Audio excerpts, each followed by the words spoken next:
사람들이라는 제목으로 같이 말씀을 증거하겠습니다. 여러분, 우리는 지도자를 뽑을 때 선거로 뽑지요. 그러나 옛날에는 그렇지 않았지요. 왕이라는 사람이 이제 지명을 받지요. 그래서 그 왕이라는 분은 삼권, 입법, 행정, 사법 이 모든 것을 다 쥐고 흔들었지요. 그래서 초법적인 사람입니다. 그런데 왕은 반드시 왕으로 이렇게 취임하면 등극이라나 취임하면은 그 다음에 왕이 될 사람이 세자입니다. 그래서 이 세자를 책봉할 때에 자녀들 많은 사람들 중에 그 자녀들 중에 권력에 대한 욕망이 가장 큰 사람을 책봉을 합니다. 자녀가 없을 때는 할 수 없지만 조선 시대 초기에 보면은 가장 권력에 대한 욕망이 큰 사람을 책봉을 합니다. 왜냐하면 권력에 의지가 없는 사람을 책봉을 하면은 그 집단을, 그 국가를 잘 통솔할 수가 없기 때문에 그렇습니다. 오늘날도 같습니다. 오늘날도 이 권력에 대한 욕망이 있는 사람은 정점을 향해서 달려가지만은 권력에 대한 욕망이 없는 사람은 그렇지 않습니다. 자녀들을 양육할 때도 똑같습니다. 자녀들이 어떤 목표 지점을 향해서 달려갈 때가 있고 그러지 않을 때도 있습니다. 그 달려가려는 그런 욕망이 있어야지 거기에 부모의 서포트가 같이 결합될 때 시너지의 효과를 냅니다. 여러분, 그러나 이 권력이라는 것은 한정된 시간이죠. 옛날에 왕은 종신이지만 그 종신이 길으면 한 60년이지요. 짧으면은 2, 3년 내로 끝날 수도 있습니다. 오늘날도 권력은 위임된 거지요. 한국의 예를 든다면은 5년이라는 단임 대통령입니다. 권력이 한정되어 있는 시간입니다. 그러나 위임된 권력은 어떻게 해야 하느냐 하는 거지요. 그것은 국태민안입니다. 국가를 태평하게 하고 백성들을 평안하게 하는 것이 이 위임된 권력을 가진 사람의 목표입니다. 그러나 많은 권력자들은 이 권력을 공적으로 사용하는 것보다가 사적으로 사용할 때 문제가 일어납니다. 여러분, 공적이라는 것은 말씀드린 것과 같이 국태민안입니다. 국가를 태평하게 하고 백성을 평안하게 하는 그것을 권력자가 행해야 합니다. 그러나 권력을 사적으로 행사할 때는 남용과 악용과 오용이 있습니다. 이것은 자기의 사리 사욕을 위해서 행할 때 그렇습니다. 여러분, 유다서 1장 6절에 보면은 우리에게 귀한 말씀을 전해주고 있습니다. 거기에 보면은 자기의 지위를 지키지 아니했을 때는 흑암에 가두셨다고 했습니다. 하나님께서 천사가 자기의 지위를 지키지 않고 처소를 떠난 루시퍼들을 흑암에 가두셨다는 겁니다. 여러분, 이 지위라는 것은 헬라어에 보면 아르케입니다. 근데 그것은 권세라든지 지배력을 의미합니다. 오늘날 말로 알기 쉽게 하면 영어로 얘기하면 파워입니다. 그러니까 본인이 가지고 있는 그 권력을 제대로 하지 않을 때는 하나님도 천사를 흑암에 가두셨다는 겁니다. 우리는 누구나 다 각자 처소에서 어느 정도의 권력이 있을 수가 있습니다. 가정이나 직장이나 사회나 단체나 어디에서도 그렇습니다. 그럴 때 자기의 지위를 지키지 않을 때는 반드시 벌이 있다는 겁니다. 그래서 우리 속담에도 많이 쓰는 말씀 중에 신상필벌이라는 말씀이 있죠. 잘하는 사람은 상을 주고 잘못하는 사람은 벌을 준다는 겁니다. 성경에도 말씀이 나와 있습니다. 여러분, 오늘 본문을 보시면은 본문에 에셀 나무라는 말씀이 있습니다. 에셀 나무는 구약 성경에 딱 3번밖에 나오지 않습니다. 창세기 21장 33절과 사무엘상 22장 6절, 오늘 읽은 부분이지요. 그리고 사무엘상 31장 13절입니다. 이 에셀 나무는 3군데 나오는데 2군데는 기념수의 역할을 합니다. 큰 관공서에 가면은 앞에 보면은 거기에 단체장들이란지 지도자들이 떠날 때 또 취임할 때 나무를 심지요. 그 기념수라고 하지요. 창세기 21장 33절에는 아브라함이 멜기세덱과 약조를 맺으면서 거기에서 그것을 기념해서 에셀 나무를 심었습니다. 그 다음에 사무엘상 31장 13절에는 이 사울왕이 죽었을 때 바로 에셀 나무 아래에 무덤을 만들었습니다. 오늘 사무엘상 22장 6절은 그늘을 제공합니다. 그늘.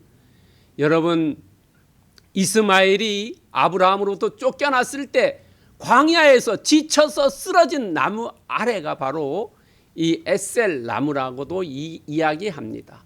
이 에셀 나무는 약 가장 높을 때가 한 9m까지 자라고 사막에서도 잘 자라는데 이 뿌리가 몇 m까지 내려가냐면 약 30m까지 내려간다고 합니다.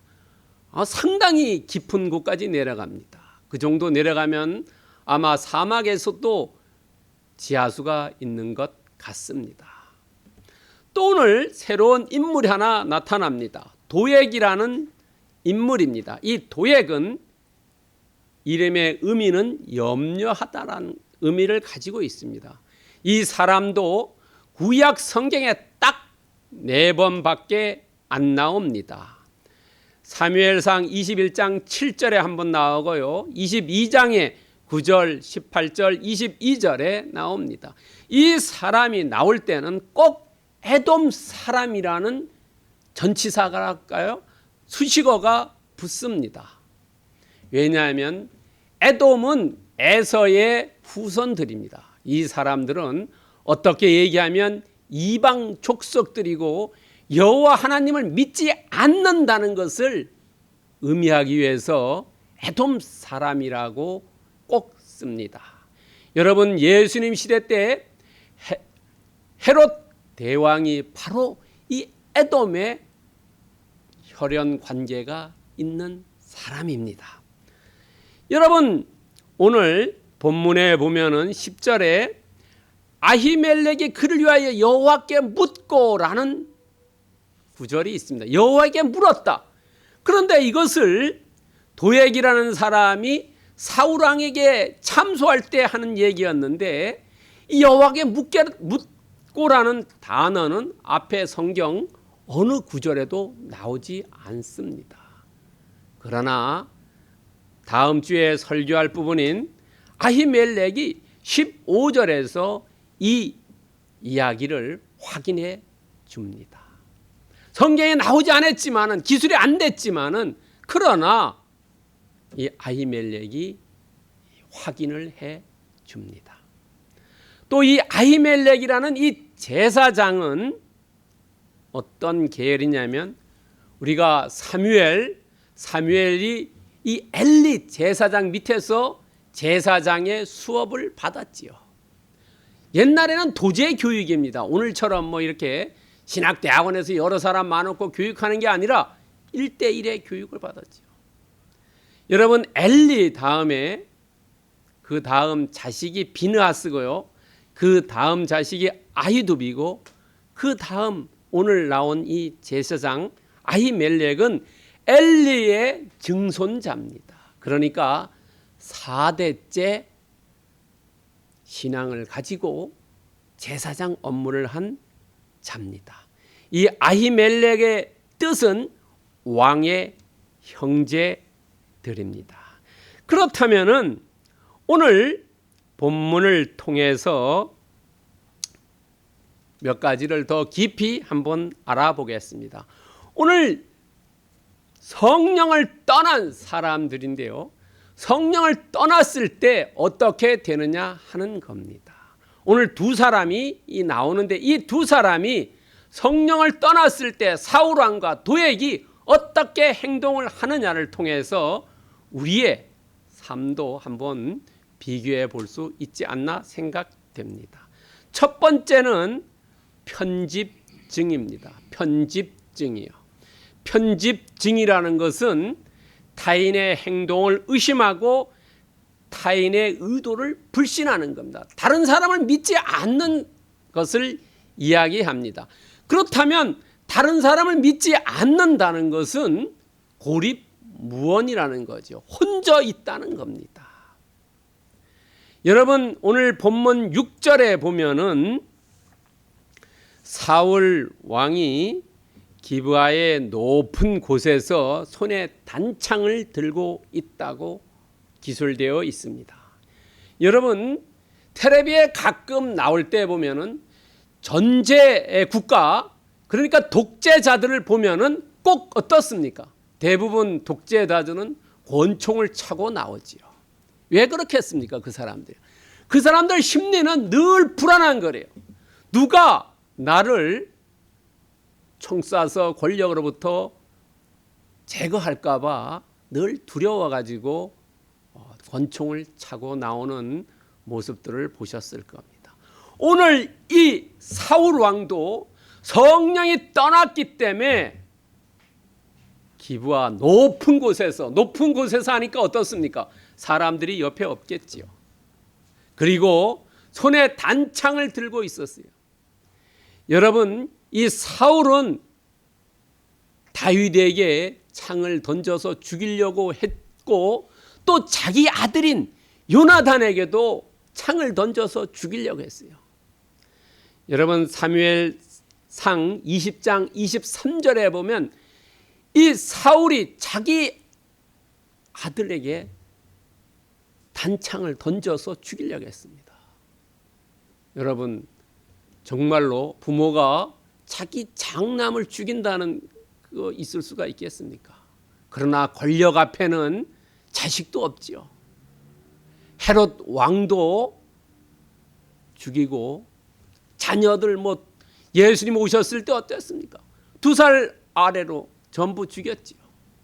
또 모세가 태어났을 때 어땠습니까? 나일강에 전부 남한은 다 던져서 죽여버렸지 않습니까? 권력이라는 그렇게 무섭습니다. 오늘 이 사울 왕은 편집증에 걸려서 고립무원이고 자기의 심정을 고백했습니다. 내게 고발하는 자가 하나도 없다.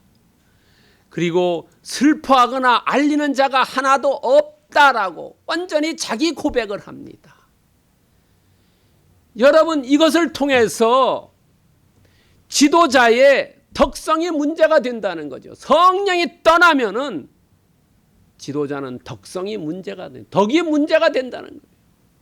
우리 자신도 성령이 떠나면은 우리도 똑같은 사울과 같은 길을 걷는다는 겁니다. 무섭지요. 그러면 어떻게 되겠습니까? 내가 판단하고 내가 결정하는 것이 그르친 거지요. 잘못된 길로 간다는 겁니다. 여러분 그래서 로마서 15장 2절에서 이야기하고 있습니다. 우리의 각 사람이 이웃을 기쁘게 하되 선을 이루고 덕을 세우도록 할지니라는 거예요. 선을 행하고 덕을 세우라는 거예요. 지도자뿐 아니라 우리 각자가 정말로 성령 충만해서 덕을 세워야 된다는 거죠. 성령이 내가 떠나면은 고립되고 무서워지고 어려워진다는 거죠. 편집증에 빠질 수 있다는 겁니다. 두 번째는 시기심입니다. 여러분, 성령이 떠나니까 비교되고 어떻게 해야 될지 잘 모릅니다.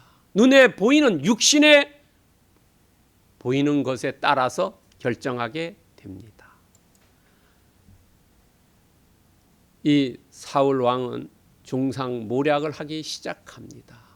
성령이 충만했을 때는 별거 아니었지만은 성령이 떠나간 이후에는 옆 사람들을 중상모략합니다. 알기 쉽게 얘기하면 뒷담화하기 시작하는 겁니다. 그리고 특징이 하나가 이 당시에도 지역 감정이라든지 혈연을 조장합니다. 7절에 보면은 베냐민 사람들아라고 이야기합니다. 여러분, 이새의 아들이 너희에게 각기 밭과 포도원을 주며 너희를 천부장 백부장으로 삼겠느냐라고 얘기합니다. 지역 감정 조장하고 혈연을 조장합니다. 여러분, 사울 왕은 베냐민 지파의 사람입니다. 그러니까 자기가 왕이 돼서 자기 족속들에게 전부 다른 농민들의 땅을 뺏어가지고 다 주었어요. 그래서 지난주에 설교할 때 어땠습니까? 마음이 원통한 사람들이 400명이 다윗에게 모였지요. 내가 농사짓던 땅을 빼앗겼으리고 내 생업이 없어졌을 때 얼마나 마음이 원통했겠습니까? 그러니까 그 지역에 떠나서 다윗 왕으로 모인 거지요. 아마 오늘날도 많은 사람들이 이 혈연이나 지역 감정을 조장하지요. 여기에 속으면 안 된다는 겁니다. 두 번째는 신하들을 공모자로 hir난합니다. 야, 너희들 똑바로 해라. 너희들도 같이 다윗과 같은 한 편이 아니냐 하는 거예요. 시기하는 거예요. 왜냐하면 사울은 얘기를 들었지요. 천천히요 만만히요 들었죠. 사울왕은 천만 물리쳤지만 다윗은 만만을 물리쳤다고 많은 백성들이 칭송하니까 이 신하들도 야 너희들도 다윗 편이 아니냐라고 시기합니다. 질투합니다. 그리고 모략합니다. 다윗이 하지 않은 거. 야 선동했고 매복했고 나를 치려하는 게 아니냐. 매복하다는 숨어서 기다리는 거예요. 어떻게 하면 죽일까 하고요. 흑색 선전 마타도어인 겁니다. 선거 전에 이런 것들 나오지요. 우리가 익히 알고 있지 않습니까? 선거 때 되면 흑색 선전, 마타도어, 중상모략, 지역 감정, 혈연 이런 것들이 이 사울 왕이 성령이 떠나가니까 눈에 보이는 것밖에 없으니까 그것을 했다는 겁니다. 여러분, 우리는 이 사울 왕의 시기심을 통해서 자기 관리를 잘 해야 된다는 겁니다. 성령이 충만해야 된다는 겁니다. 내가 내 자신을 잘 컨트롤할 수 있는 것은 오직 성령이 충만됐을 때 이런 중상모략의 흑색 선전의 지역 감정, 혈연 이런 것도 떠나갈 수가 있다는 거죠. 내가 성령을 내 안에 충만하지 못했을 때는 이런 것들로 간다는 거지요. 여러분. 그래서 빌립보서 4장 8절에 보면은 이렇게 이야기하고 있습니다. 무엇이 우리가 참되며 무엇이 경건하며 무엇이 옳으며 무엇이 정결하며 무엇이든지 사랑을 받을 만하며 무엇인지 칭찬받을 만하며 무슨 덕이 있든지 무슨 기름이 있든지 이런 것들을 생각해라는 거예요. 그러니까 우리 마음속에 성령 충만한 사람은 참되고 경건하며 옳고 정결하며 사랑받을 만하며 칭찬받을 만하며 덕과 기름을 이런 것들을 생각한다는 거지요. 성령이 떠나간 사람하고 성령이 충만된 사람하고 다르다는 겁니다. 갈라디아서 5장 26절에도 이야기하고 있어요. 헛된 영광을 위하여 서로 노엽게 하거나 서로 투기하지 말라라고 이야기했어요. 이 사울이 하는 것은 전부 헛된 영광을 위해서 하고 있다는 겁니다. 우리가 해야 될 것은 참되며 경건하며 옳으며 정결하며 사랑받을 만하며 칭찬받을 만하며 무슨 덕이 있든지 무슨 기름이 있든지 이것을 생각하라라는 거예요. 여기서 기름이라는 것은 잘 쓰지 않는 단어지만 찬양한다고 보면 됩니다. 세 번째는 간악성입니다. 도액의 모습입니다. 도액은 곡학아세합니다. 곡학아세라는 것은 자기의 출세를 위해서 학문을 비틀었다는 이야기입니다. 이 당시에 다윗이 심정을 쓴 시가 있습니다. 이것이 시편 52편입니다. 여러분 시편 52편에 보면은 이 도액을 딱 한마디로 1절에 정의합니다. 뭐라고 정의하냐면 포악한 자라고 정의합니다. 이 도액이라는 사람은 포악한 자다 하는 겁니다. 아마 도액은 이방 사람이기 때문에 이 나라 유다 쪽에 와가지고 자기가 어떻게 서바이벌 할 건가를 늘 생각한 거죠. 아마 그래서 이름도 염려하다라는 뜻을 가지고 있지요. 어떻게 내가 살아갈 것인가? 어떻게 내가 할 것인가? 그런데 그것을 예수 그리스도 그 당시에 여호와 하나님을 믿었으면 되는데 그렇지 않고 자기 생각대로 생각했다는 거죠. 그래서 시편 52편에 다윗이 도액을 포악한 자라고 얘기하고 거기서 쭉 보시면은 전부 부정적인 이야기를 기술해 놓았습니다. 왜냐하면 이 도액이라는 사람은 사울 왕에게 세 가지를 참소합니다. 사울 왕이 에셀나무 아래서 오늘날 알기 쉽게 얘기하면 국무회의를 열고 있습니다. 신하들을 정렬시켜 갖고요. 그런데 그 회의에서 아무도 얘기를 하지 않으니까 이 도액이라는 사람이 딱 나타나 가지고 세 가지를 참소합니다. 여호와께 묻고 음식도 주었고 칼도 주더이다 라고 얘기합니다. 이 칼은 중요한 칼입니다. 여러분, 이 칼은 골리앗의 칼입니다. 그냥 칼이 아니고 이 다윗이 골리앗을 죽였을 때 그 골리앗이 가지고 있던 그 칼을 다윗에게 줍니다. 여러분, 이렇게 참소했습니다. 이 왜 참소했냐 하는 거예요. 자기가 그 곳에 살아남기 위해서 하나님에게 의지한 게 아니라 사람에게 의지하고 어떻게 하면은 다윗을 밟고 가느냐 하는 겁니다. 여러분, 그런데 이 도액이 왜 간악하냐면 21장 2절을 생략하고 이야기했다는 겁니다. 여러분, 다윗이 와서 처음부터 끝까지 그 얘기를 그대로 했으면 되는데 앞에 것은 생략해버리고 뒤에 거 사울왕이 듣기 좋게 간신처럼 이야기했다는 겁니다. 여러분, 권력자가 어떤 생각을 갖고 있는지 그 생각에 맞게 각색해서 이야기했다는 겁니다. 이게 간악하다는 겁니다. 그 권력자의 입맛에 맞게 이야기했다는 겁니다. 왜곡시켜 이야기했다는 겁니다.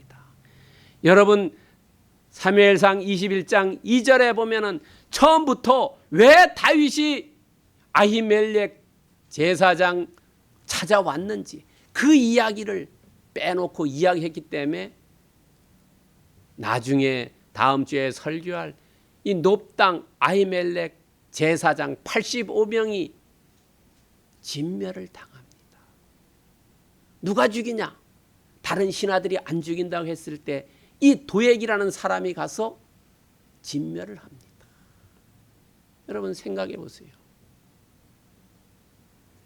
이 도액이라는 사람이 간악하다는 것은 사실은 이야기했지만 진실을 이야기하지 않았다는 거니. 여러분 사실하고 진실하고 달라요.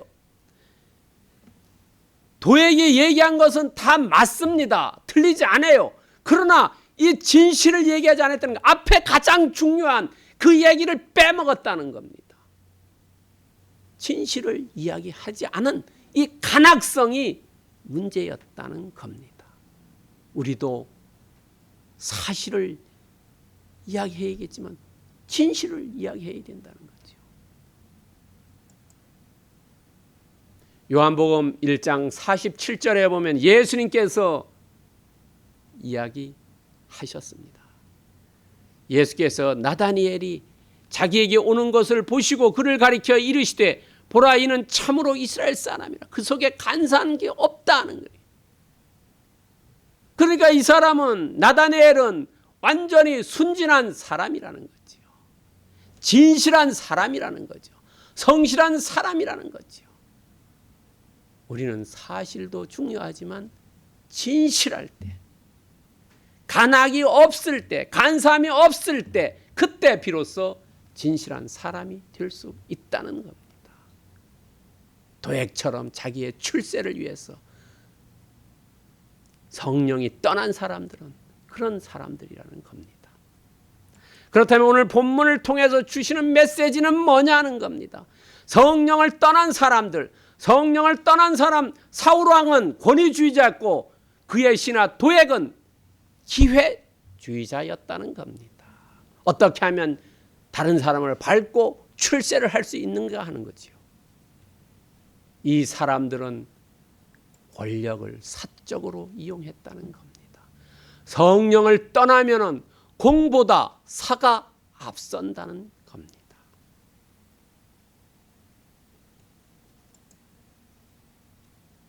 여러분 요한복음 16장 13절에 진리의 성령이 오시면 그가 너희를 모든 진리 가운데로 인도하신다는 겁니다. 성령이 떠나니까 이 사람들은 육신의 이익을 쫓아서 행한다는 거죠. 성령이 우리 안에 충만하게 됐을 때는 우리를 진리로 인도하신다는 거죠. 그렇다면 오늘 우리의 삶에 어떻게 적용해야 하느냐 하는 겁니다. 첫 번째는 제덕을 겸비하자는 거죠. 성령이 충만해서 죄라는 것은 재주만이 아니라 공부 잘하고 이런 것이 아니라 내가 어느 집단에 있어도 내가 어떤 일을 하도 그것만이 아니라 거기에 덕이 있어야 된다는 거죠. 제덕을 겸비해야 된다는 거죠. 두 번째는 견리사의입니다.